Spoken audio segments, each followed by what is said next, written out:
This is All American Prepper, and I got to touch a very important point. It's on the last video about water.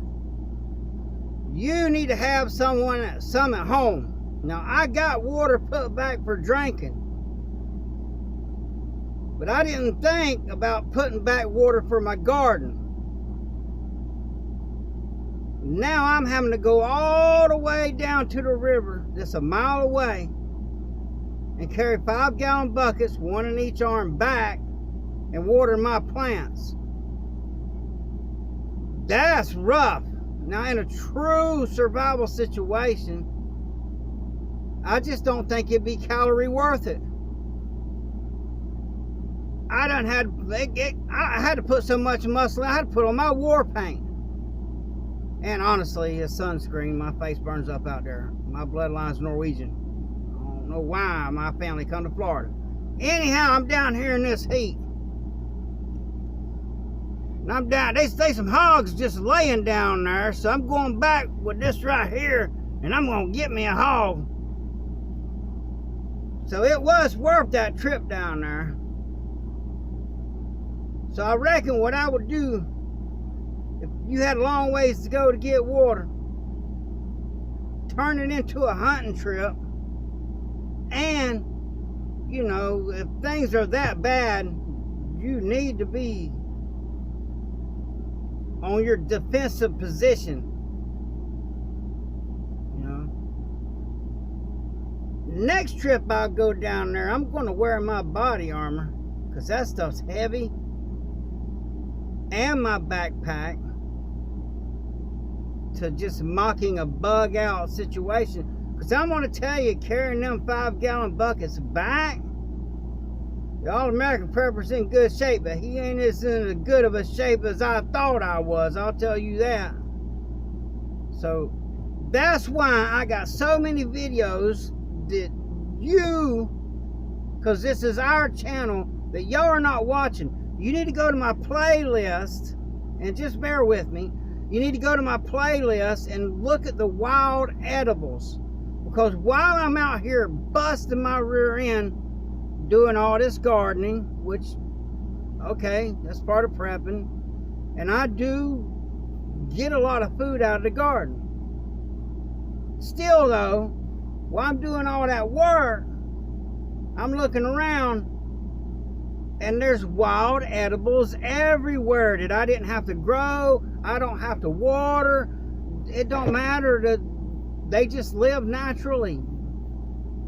I don't need to water them. So that, I knew there's a reason. That is my main way in a grid down situation to make it is wild edibles, because I live in a tiny home, so I don't have much storage space. If I had storage space, I would be stockpiling the hell out of food. I don't have the space. I live in a tiny home, but I do got a bucket of beans and a bucket of rice. And if somebody tries to come take my bucket of beans and bucket of rice, I won't have to go hunting that day, because my food just came to me. Anyway, let's not go down there. My wife, she gets on to me for that. She's really the brains behind this. She's the one y'all helping. I'm the crazy contractor, done got PTSD and can't take my meds because it's messing my liver up. But you're hearing the truth. You're going to hear the truth from me. I told you, you look back a week ago before that gas went down, I knew it was going to happen. I told you to store it, how to do it, and everything. Now I'm telling you guys, you really need to go to my foraging videos and learn how to forage. So when you say somebody steals all your garden, somebody steals all your preps, you know, if they get away with it, what are you going to do? You better have enough sense up here to know how to forage for wild edibles, how to hunt, fish. Like I said, I went down there, about killed me. I had to come home and take an aspirin. Thought I was going to have a heart attack. Dang old heat, carrying them buckets. But there's some big old hogs laid up down there in the mud. And so you know that water ain't no good to drink. I mean, you really have to clean that water real good. Boil it real good to clean that water. I'm using it to water my plants. But I'm fixing to go down there and get one of them hogs while they laid up. Then I'll have plenty of meat.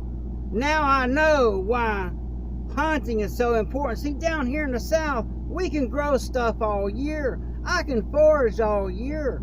Down there where up there where it freezes, you're gonna have to hunt. You know, let's just say all your preps got took somehow or another. Whether it's a natural disaster, whatever, they got took. That knowledge of knowing how to forage and hunt will keep you alive. I know how to make a spear. And I will start off with a spear animals. Use their clothes, look like Tarzan running around. You can literally drop me off with nothing.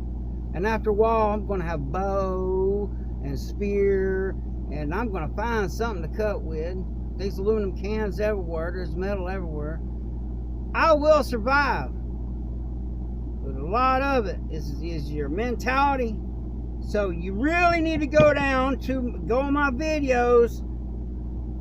Down there, I got a bunch of foraging videos that I actually took classes by a professional guy. And that's really what it's going to come down to. Because I don't know how long I can keep this up. You know, how long are you going to be able to keep up watering these plants? You know, how many calories, you know, you need to think real hard, because you need to play these scenarios out in your head so you know what's going to happen. You know how to handle. That's why people's like, man, why do you work in the most roughest clubs where people are getting shot and killed, and you know, why do you do that? I'll tell you why. I put myself in them situations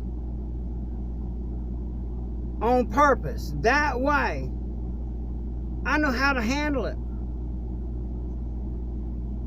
Somebody comes up here right now trying to start something, I know how to handle it. And I'm not going to freak out and panic and all. You know, I've been there 1,000 times. If I had $1 for every gun I have pulled on me, or if I had $1 for every bullet that's been slung my way, I'd be a wealthy man. With that, this is y'all American Prepper. Y'all need to learn them wild edibles. That's what I got out of this here lesson. So stay ready. Please subscribe and have a blessed day. Stay ready.